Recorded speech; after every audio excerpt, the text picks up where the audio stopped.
প্রথম যে গুমের মামলা সেটির বিচার কার্য শুরু হয়েছে এবং আজকে অভিযোগ গঠনের জন্য দিন নির্ধারিত ছিল। এই মামলাতে 17 জন আসামি আছেন, সাজাপ্রাপ্ত পলাতক আসামি শেখ হাসিনা সহ মোট 17 জন আসামি আছেন। তার মধ্যে আজকে 10 জন আদালতে উপস্থিত ছিলেন। আজকে আসামি পক্ষ থেকে একটা দরখাস্ত দেওয়া হয়েছিল যে তারা ভার্চুয়ালি হাজিরা দিতে চান, আদালত সেটা নামঞ্জুর করেছেন। আমরা যেটা লক্ষ্য করেছি আজকের এই শুনানিতে, আমরা প্রসিকিউশনের পক্ষ থেকে তাদের বিরুদ্ধে যে ফর্মাল অভিযোগ আমরা যেটা করেছি, এই আসামিদের অপরাধের সাথে সম্পৃক্ততা, বাংলাদেশে গুমের যে প্রেক্ষাপট, কিভাবে গুমকে রাজনৈতিক নিপীড়নের একটা হাতিয়ারে পরিণত করা হয়েছিল, গোটা বাংলাদেশে গুমের কালচারের মাধ্যমে কিভাবে মানুষের কণ্ঠরোধ করা হয়েছিল, কিভাবে বছরের পর বছর মানুষকে তুলে নিয়ে গিয়ে গোপন কারাগারে বন্দি রেখে তাদেরকে নির্যাতন করা হয়েছে, অসংখ্য মানুষকে হত্যা করা হয়েছে, বছরের পর বছর আটকে রেখে তাদের নির্যাতন করা হয়েছে, স্বীকারোক্তি আদায় করা হয়েছে, মিথ্যা মামলায় চালান দেওয়া হয়েছে, কিভাবে গুমকে প্রাতিষ্ঠানিকভাবে বাংলাদেশের জনগণের উপরে একটা হাতিয়ার হিসেবে ব্যবহার করে রাজনৈতিকভাবে ক্ষমতা দীর্ঘায়িত করার চেষ্টা করা হয়েছে, সেই বিষয়গুলো আমরা আদালতে উপস্থাপন করেছি।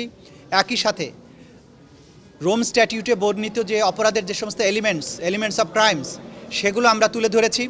আমাদের ইন্টারন্যাশনাল ক্রাইমস ট্রাইব্যুনাল অ্যাক্টে বর্ণিত গুমের যে সমস্ত ব্যাপ্তি আছে, আইনগত উপাদান আছে, সেগুলো তুলে ধরেছি এবং আমরা বলেছি যে এই আসামিদের বিরুদ্ধে এই অভিযোগগুলো যথাযথ এবং এগুলোর পেছনে অনেক শক্তিশালী এভিডেন্স আছে।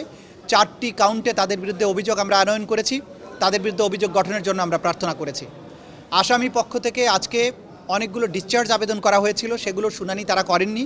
তারা সময় চেয়েছেন তাদের প্রস্তুতির কথা বলে। আদালত তাদেরকে আগামী 14ই ডিসেম্বর পর্যন্ত সময় দিয়েছেন। 14ই ডিসেম্বর ওনাদের অংশটুকু আদালত শুনবেন। কিন্তু এর মধ্যে র্যাবের যে সমস্ত অফিসার এখানে আসামি হিসেবে আজকে হাজির আছেন, তাদের পক্ষ থেকে একটা আবেদন করা হয়েছিল যে তাদেরকে যেন ভার্চুয়ালি শুনানিতে অংশগ্রহণের সুযোগ দেওয়া হয়। আদালত সেটা নামঞ্জুর করেছেন।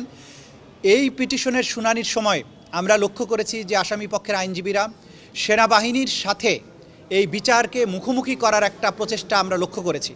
আমরা আদালত এটা স্পষ্ট করে বলেছেন যে এই বিচার সেনাবাহিনীর বিরুদ্ধে নয়। প্রসিকিউশনের পক্ষ থেকেও এটা সুস্পষ্টভাবে বলা হয়েছে যে দেশপ্রেমিক সেনাবাহিনীর বিরুদ্ধে এই বিচার নয়, কারণ এই আসামিরা অপরাধগুলো করেছেন যখন পুলিশে পোস্টেড ছিলেন। পুলিশের একটি শাখা হচ্ছে র্যাপিড অ্যাকশন ব্যাটালিয়ন বা র্যাব। সেখানে গিয়ে সামরিক শৃঙ্খলার বাইরে থাকা অবস্থায় তারা এই ধরনের মারাত্মক অপরাধ করেছেন, যেগুলোকে ক্রাইম অফ দ্য ক্রাইমস বলা হয়, মানবতা বিরোধী অপরাধ বলা হয়। সেই অপরাধগুলো সংগঠন করেছেন।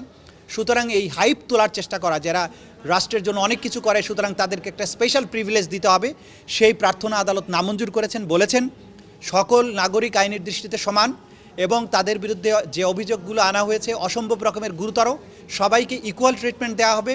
তারা বিচারের সাজাপ্রাপ্ত না হওয়া পর্যন্ত ইনোসেন্ট বিবেচিত হবে, কিন্তু আসামি হিসাবে অন্যরা যে ধরনের প্রিভিলেজ ভোগ করে তার বাইরে নতুন কিছু তারা পাবেন না। এবং সর্বশেষে আরেকটি বিষয় হচ্ছে যে শেখ হাসিনা যিনি পলাতক আছেন, অন্য একটি মামলায় সাজাপ্রাপ্ত, তার জন্য গত তারিখে জনাব জেরাই খান পান্না আইনজীবী হিসাবে নিয়োগপ্রাপ্ত হওয়ার আকাঙ্ক্ষা ব্যক্ত করেছিলেন। আদালত তার সেই আকাঙ্ক্ষার প্রতি শ্রদ্ধা দেখিয়ে তাকে শেখ হাসিনার পক্ষে তাকে ডিফেন্ড করার জন্য রাষ্ট্র নিয়োজিত আইনজীবী অর্থাৎ স্টেট ডিফেন্স লয়ার এনগেজ করেছিলেন। কিন্তু দুঃখজনকভাবে জনাব জেরাই খান পান্না নিয়োগপ্রাপ্ত হওয়ার পরে সোশ্যাল মিডিয়ায় বক্তব্য প্রদানের মাধ্যমে অনেকগুলো কথা বলেছেন, যেগুলো আদালত বলেছেন যেগুলো কন্টেমশাস। উনি বলেছেন তার ক্লায়েন্টের নাকি আদালতের প্রতি আস্থা নাই। এই ধরনের কথা কোনো আইনজীবী বলতে পারেন না। আদালত তাৎক্ষণিকভাবে তাকে তলব করে আদালতে উপস্থিত হতে বলেছেন, কারণ তিনি একটা চিঠি লিখে রেজিস্ট্রার মহোদয়কে বলেছেন যে এই মামলা তিনি আর পরিচালনা করতে চান না। আমাদের আন্তর্জাতিক অপরাধ ট্রাইব্যুনালের রুলস অফ প্রসিডিউরে সুস্পষ্টভাবে উল্লেখ আছে, যখন কোনো ব্যক্তি কোনো ক্লায়েন্টের পক্ষে আইনজীবী হিসেবে নিযুক্ত হবেন, আদালতের অনুমতি ব্যতিরেকে তিনি সেই মামলা পরিত্যাগ করতে পারবেন না বা দায়িত্ব পালনে অস্বীকৃতি জানাতে পারবেন না। জনাব পান্না দায়িত্ব আদালত থেকে ওপেন কোর্টে নেয়ার পরে তিনি চিঠি লিখেছেন, যেটা আইনসম্মত হয়নি, এটা আদালত অবজারভেশন দিয়েছেন। তাকে সতর্ক করেছেন যে তিনি সোশ্যাল মিডিয়াতে যে ধরনের কথা বলেছেন এটা তার বলা উচিত হয়নি, ভবিষ্যতে যাতে এটা না বলেন। এবং তার পরিবর্তে পলাতক আসামি শেখ হাসিনাকে ডিফেন্ড করার জন্য আরেকজন আইনজীবী আমির হোসেন সাহেবকে নিয়োগ করেছেন। আগামী 14ই ডিসেম্বর আসামি পক্ষের অংশটুকু চার্জ গঠনের ব্যাপারে তাদের যে সাবমিশন, সেটার শুনানি অন্তে আদালত পরবর্তী আদেশ দেবেন চার্জ গঠন হবে কি হবে না। আইন কিন্তু সবার জন্য সমান এবং আইন কিন্তু সুস্পষ্ট। একজন আইনজীবী তার কোড অফ কন্ডাক্ট আছে, আইনজীবীকে তার আইনের সীমারেখার মধ্যে আচরণ করতে হয়।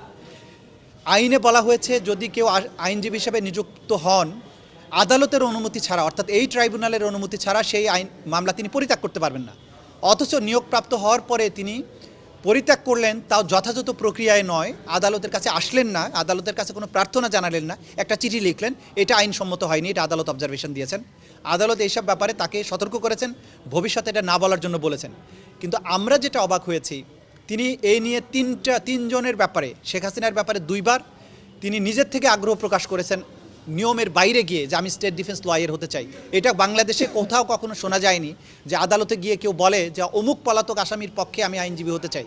এটা আনপ্রেসিডেন্টেড হওয়ার পরেও আদালত কিন্তু তার প্রতি শ্রদ্ধা দেখিয়ে এবং ফর অল ফেয়ারনেস তাকে কিন্তু নিয়োগ দিয়েছিলেন।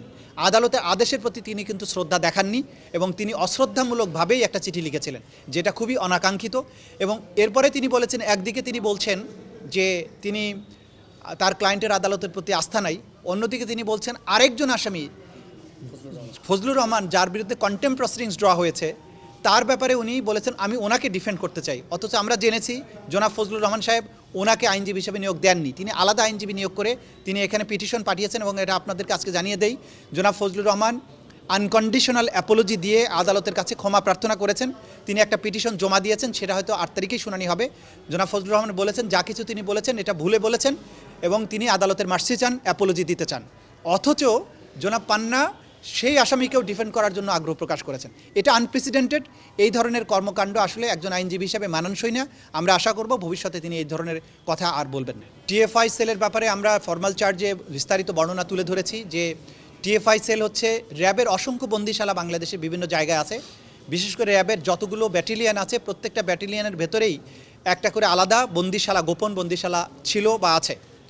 টিএফআই সেল হচ্ছে র্যাব হেডকোয়ার্টার পরিচালিত র্যাব 1-এর কম্পাউন্ডের ভেতরে উত্তরাতে অবস্থিত একটা দ্বিতল বিশিষ্ট বাড়ি, যেটার ভেতরে নিচে এবং উপরে মিলে প্রায় 29টি গোপন সেল আছে। তার মধ্যে এমন কক্ষ আছে যেগুলোর আয়তন হচ্ছে 3 ফিট বাই 3 ফিট, যেগুলো সিঁড়ির নিচে অবস্থিত, যেগুলোকে কবর সেল বলা হতো। এরপরে অন্যান্য সেল আছে সেগুলো 10 ফিট বাই 3 ফিট, এবং 2টো সেল ছিল যেগুলোকে ভিআইপি সেল ডাকা হতো। তার একটিতে ব্যারিস্টার মীর আহমদ বিন কাসেম আরমান, তিনি 8 বছর সময় ধরে ওখানে বন্দী ছিলেন। এবং সেখানে এই বন্দিশালায় 2টো ডেডিকেটেড টর্চার রুম ছিল, যেগুলো সাউন্ড প্রুফ ছিল। সেখানে নানান ধরনের টর্চার ম্যাটেরিয়াল দিয়ে সাজানো ছিল। সেখানে ছিল বৈদ্যুতিক ঘূর্ণায়মান চেয়ার, যেখানে আসামিকে বসিয়ে হাত পা বেঁধে বৈদ্যুতিক চেয়ারটাকে দ্রুত বেগে ঘোরানো হতো এবং তার ফলে বমি করে ফেলতো বা তার মগজের মধ্যে এমন কিছু প্রতিক্রিয়া হতো, এরপরে আর কখনোই সে সুস্থ স্বাভাবিক আচরণ করতো না। সেখানে ছিল স্টিলের মইয়ের মতো বেড সদৃশ্য এক ধরনের যন্ত্র, যেটার সাথে হাত পা বেঁধে ঘড়ির কাঁটার উল্টা দিকে যেভাবে ঘোরানো হয় সেরকম করে ঘোরানোর ব্যবস্থা ছিল। সেখানে চাবুক ছিল, যৌনাঙ্গে ইলেকট্রোকিউট করার মতো যন্ত্রপাতি ছিল, ওয়াটার বোর্ডিংয়ের ব্যবস্থা ছিল। দেয়ালে বীভৎস ছবি টানানো থাকতো, অর্থাৎ বন্দীদের অনেকের হাত পা কেটে সেগুলোকে ছবি তুলে সেই ছবিগুলো দেয়ালে টানানো থাকতো। একটা ছবি ছিল এরকম যে সেই একজন আসামির 2 চোখ উপড়িয়ে ফেলা হয়েছে, মুখের গালের মাংসগুলো খাবলে তুলে ফেলা হয়েছে, পেট কেটে ভুঁড়িগুলো বের করে ফেলা হয়েছে। এমন বীভৎস ছবি দেয়ালে টানিয়ে রাখা হতো। বন্দীদেরকে জিজ্ঞাসাবাদের সময় ছবির সামনে রেখে বলা হতো যে তোমরা যদি কথা না বলো তোমাদেরকে একই রকমের পরিণতির শিকার হতে হবে। সেখানে আমরা পেয়েছি ড্রিল মেশিন, চাবুক, ইলেকট্রিকিউট করার মতো এই সমস্ত যন্ত্র, প্রহার করার যন্ত্র।